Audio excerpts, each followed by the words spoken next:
Hello students, நான் உங்கள் மைத்ரி பேசுகிறேன். நம்ம இன்றைக்கி இந்த வீடியோவில் எதை பற்றி பார்த்துட்ருக்கோம் அப்படின்னா ஸ்டடி பிளான் தான். டே 8க்கான ஸ்டடி பிளான் தான் 1 by 1 நம்ம பார்த்துட்டு வரோம். இது வரைக்கும் நம்ம வீடியோவை நீங்கள் பார்க்க ஸ்டார்ட் பண்ணல, இப்போ தான் ஃபஸ்ட்டு ஸ்டார்ட் பண்ணுறீங்க அப்படின்னா கண்டிப்பாக உங்களோட ஃப்ரெண்ட்ஸ் அண்ட் ரிலேட்டிவ்ஸ்க்கும் ஷேர் பண்ணுங்கள். பிகாஸ் எக்ஸாம் வந்து நம்மளுக்கு ரொம்பவே கம்மியான டேஸில் தான் இருக்குது.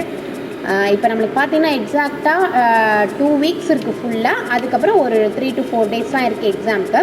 ஸோ ரொம்ப கேர்ஃபுல்லாக நீங்கள் படிக்கணும். இத்தனை நாள் நீங்கள் டைம் வேஸ்ட் பண்ணியிருந்தீங்கன்னா பரவாயில்ல, இதுக்கப்புறமாவது டைமை வேஸ்ட் பண்ணாமல் நீங்கள் ஃபுல்லாக படிக்க பழகுங்க. 11th ஸ்டாண்டர்ட் ஸ்டூடெண்ட்ஸ் பொறுத்த வரைக்கும் இங்கிலீஷில் கிராமர் பார்ட்லாம் இருக்குது உங்களுக்கு. நம்ம ஃபஸ்ட்டு ப்ரோஸ் அண்ட் போயம் ஃபுல்லாக முடிச்சுட்டு அதுக்கப்புறம் நம்ம கிராமர் பார்ட் போகலாம். இப்போ நான் உங்களுக்கு கொடுத்துருக்கிறது 2 மார்க்கில் வந்து டோட்டலாக 16 2 marks கொடுத்துருக்கேன். இது எந்த லெசன் கேட்டிங்கன்னா unit 3 and 4. So unit 3 and 4 பொறுத்த வரைக்கும் உங்களுக்கு கொடுத்துருக்குற கொஷின்ஸை எதையுமே ஒமிட் பண்ணாமல் ஃபுல்லாக படிச்சுருங்க.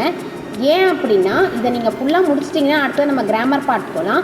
ஸோ கிராமர் பார்ட் போகும்போது நீங்கள் அந்த பிடிஎஃப் எங்கேருந்து எடுத்துக்கலாம் அப்படின்னா இதோட பிடிஎஃப்மே டெலகிராம் குரூப்பில் நீங்கள் ஜாயின் பண்ணிவிட்டு அங்கேருந்து எடுத்துக்கலாம். ஸோ டெலகிராம் குரூப்பில் இது வரைக்கும் நீங்கள் ஜாயின் பண்ணலை அப்படின்னா டிஸ்கிரிப்ஷனில் டெலகிராம் லிங்க் இருக்குது, நீங்கள் அதிலேருந்து கிளிக் பண்ணி நீங்கள் ஜாயின் பண்ணிக்கலாம். ஸோ உங்களுக்கு பிடிஎஃப் அதில் எல்லா பிடிஎஃப்மே இருக்கும், நீங்கள் அதிலேருந்து எடுத்து ரிவிஷன் கொடுத்துக்கலாம். இப்போ நம்ம 5 மார்க்கை பொறுத்த வரைக்கும் டோட்டலாக உங்களுக்கு இருக்கிறதுனா 3 questions இருக்குது. இதில் இஆர்சி அப்ரிஷியேஷன்ஸ் எதுவும் கொடுக்கல.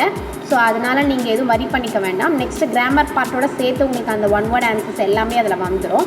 ஸோ வந்துட்டு இப்போ வரைக்கும் நீங்கள் வந்து தமிழ் மீடியம் ஸ்டூடெண்ட்ஸாக இருந்தீங்கன்னா இங்கிலீஷ் ரொம்பவே உங்களுக்கு டஃப்பாக இருக்கும். எழுதி பாருங்கள் இங்கிலீஷை, ஏன்னா ஸ்பெல்லிங் மிஸ்டேக் நிறைய வரதுக்கு வாய்ப்பு இருக்குது. ஸோ இந்த மாதிரி வேறு என்னெல்லாம் யூஸ்ஃபுல்லான இன்ஃபர்மேஷன்ஸ் வேணும் அப்படின்றதையும் எனக்கு கமெண்டில் லீவ் பண்ணுங்கள். இதே மாதிரி வேறு ஒரு வீடியோவில் நான் வந்து உங்களை மீட் பண்ணிட்டேன். Until then, bye from Mythili. Thank you.